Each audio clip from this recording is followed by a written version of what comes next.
Hello, good day. வாங்க இன்னைக்கு ஹெல்தியாவும், குயிக்காவும் ஒரு லஞ்ச் மெனு பார்க்கலாம். வாங்க இப்போ ப்ராக்கலியவும் உருளைக்கிழங்கையும் நல்லா ஸ்டீம் பண்ணி எடுத்துக்கலாம். கூடவே நம்ம உரிச்சு வச்சிருக்கிற பூண்டையும் நம்ம வச்சுக்கலாங்க. ஸ்டீமிங் தான் பெஸ்ட்டு டைப் ஆஃப் குக்கிங். ஏன்னா இதில் ஆயிலும் நமக்கு கம்மியாக தான் உபயோகப்படும், ஹெல்தியும் கூட. இப்போ ஸ்டீம் பண்ணின பூண்டு ஒரு 10 பல் போட்டுக்கலாங்க. கூடவே 2 நல்ல காரமான பச்சை மிளகாய் ஆட் பண்ணிக்கலாம். அப்புறம் ஸ்டீம் பண்ணி வச்சிருக்கிற ப்ராக்கலியவும் இதில் போட்டுக்கலாம்.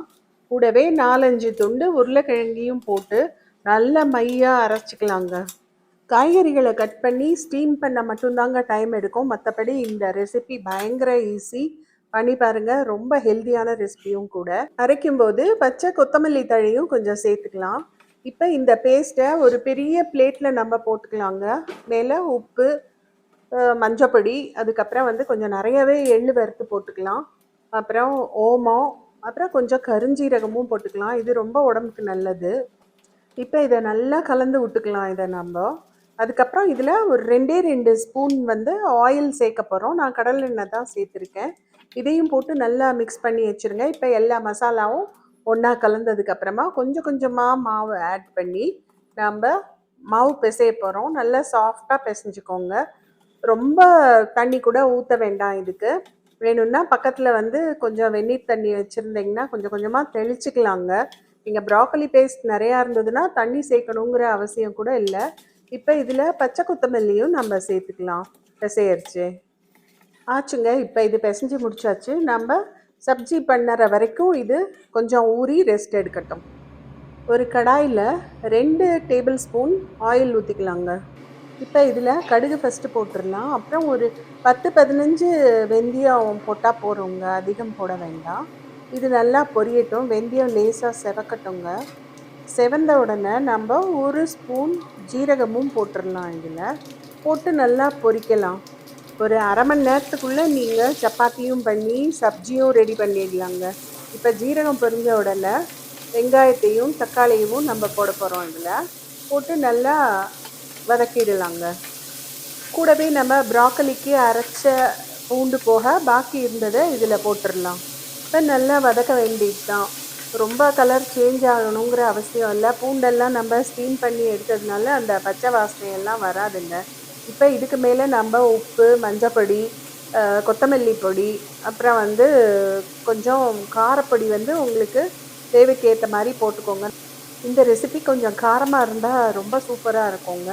இப்போ இந்த மசாலா எல்லாத்தையும் நல்லா கலந்து விட்டுறலாம். கலந்து விட்டுட்டு ஒரு பிடிச்ச பிடி நறுக்கி வச்சுருக்கிற பச்சை கொத்தமல்லியை இதில் இப்போவே நம்ம போட்டுடலாம். போடும்போது இந்த மசாலாக்குள்ளே இந்த கொத்தமல்லியோட வாசனை அவ்வளோ அழகாக நல்லா இன்ஃப்யூஸ் ஆகிடுங்க. இதில் ரொம்ப சூப்பராக இருக்கும் டேஸ்ட்டும். இப்போ இந்த மசாலாலாம் தீஞ்சு போகாத அளவுக்கு தண்ணி போட்டுக்கோங்க. அதுக்குள்ளே நீங்கள் இந்த தக்காளியும் வெங்காயமும் நல்லா வேகணும். அந்த அளவுக்கு தண்ணி விட்டால் போருங்க. இப்போ நம்ம நறுக்கி வச்சுருக்கிற கீரையை எல்லாத்தையும் இதில் போட்டுடலாம். பாலக்கீரை பார்க்குறதுக்கு தான் நிறையா இருக்குமே ஒழிய இது வேகும்போது பாதியாக சுருங்கிடுங்க. ஆனாலும் டேஸ்ட்டு ரொம்ப அருமையாக இருக்கும். நம்ம இதில் சோடா உப்பு எதுவும் போடுறதில்ல. சோடா உப்பு போட்டால் இந்த கலர் மாறாதுன்னு சொல்கிறாங்க. கீரையை நம்ம காய்கறிகளை ஸ்டீம் பண்ணுற மாதிரி இதையும் ஸ்டீம் பண்ணி போட்டால் கூட அந்த கலர் சேஞ்ச் ஆகாது. இன்னும் ஹெல்த்தியாகவும் இருக்கும். இன்னும் கம்மியாக ஆயில் விட்டால் கூட நமக்கு போகும். இது ரொம்ப ஹார்ட் ஹெல்த்தி டயட்டுங்க. இப்போ இந்த கீரையை மூடி வேக வச்சிடலாம். அதுக்கப்புறமா நம்ம வெந்த உடனே வேக வச்ச உருளைக்கிழங்கையும் இதில் போட்டுடலாங்க. உங்களுக்கு எவ்வளோ உருளைக்கிழங்கு தேவையோ அவ்வளோ மட்டுமே போட்டுக்கோங்க. எங்களுக்கு இன்றைக்கி நிறையா தேவைப்பட்டதுனால கொஞ்சம் நிறையாவே போட்டிருக்கேன். நீங்கள் கம்மியாக கூட போட்டுக்கலாம். இந்த உருளைக்கிழங்கை நல்லா நசுக்கி விட்டுருங்க. அப்போ இதுவே உங்களுக்கு நல்லா கெட்டியாக கிரேவி பதத்துக்கு வந்துடும்.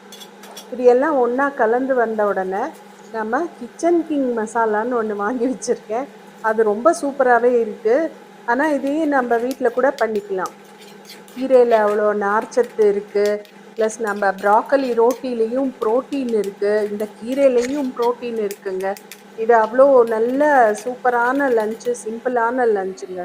இதை நீங்கள் ஆஃபீஸ்க்கோ இல்லை ஸ்கூலுக்கோ கூட லஞ்ச் பாக்ஸில் போட்டு கொடுக்கலாங்க. அவ்வளோ ஈஸியான டயட் இது. ஹெல்தியான டயட். கண்டிப்பாக நீங்கள் இதை பண்ணி பார்த்துட்டு என்கிட்ட சொல்லுங்கள், கமெண்ட்டில் போடுங்க. இப்போ இந்த சப்ஜி ஆய் முடிக்கிறதுக்கும் மாவு நல்லா சூப்பராக சாஃப்டாக ஊறிடுச்சுங்க. இதுக்கு மேலே சும்மா கையில் எண்ணெயை தொட்டு ஒரு நல்லா ஒரு உருட்டு உருட்டிட்டு உங்களுக்கு தேவையான அளவுக்கு சைஸ்க்கு உருட்டி வச்சுக்கோங்க. சின்ன சின்ன உருண்டையாக உருட்டி நீங்கள் சப்பாத்தி இடுற மாதிரியே நல்லா இட்டு நீங்கள் போட்டு எடுக்க வேண்டியது தாங்க.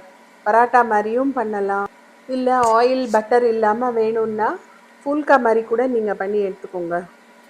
மாவை கொஞ்சம் கெட்டியாக நம்ம பிசைஞ்சு எடுக்கிறதுனால நமக்கு இது இடுறதுக்கு உங்களுக்கு கொஞ்சம் கூட சிரமமாகவே இருக்காது, ரொம்ப சாஃப்டாகவும் இருக்கும்.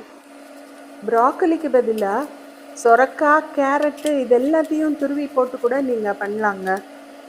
சப்பாத்தியும் உங்களுக்கு நல்ல சாஃப்டாக வரும், அதே மாதிரி டேஸ்ட்டும் நல்லா இருக்கும், ஹெல்த்தியாகவும் இருக்கும். பாதிக்கு பாதி நம்ம காய்கறி கலக்கிறதுனால இதுக்குள்ளே இருக்கிற இந்த மாவில் இருக்கிற மாவு சத்து பாதிக்கு பாதி கம்மி ஆகிடும். இது உடம்புக்கு ஹெல்தி தானே. இப்போல்லாம் கார்பை குறைங்கன்னு தானே எல்லாம் சொல்லிட்டு இருக்காங்க. இப்போ பாருங்கள், சப்பாத்தி அவ்வளோ சூப்பராக வந்திருக்கு, நல்ல வாசனையாகவும் இருக்குது. ப்ராக்கலி பிடிக்காதுன்னு சொல்கிறவங்க கூட இதை விரும்பி சாப்பிடுவாங்க. வேணால் பாருங்கள், நீங்கள் செஞ்சு பார்த்துட்டு உங்களுக்கு பிடிச்சிருந்ததுன்னா கண்டிப்பாக லைக் பண்ணுங்கள், சப்ஸ்கிரைப் பண்ணுங்கள், ஷேர் பண்ணுங்கள். Thank you and have a nice day.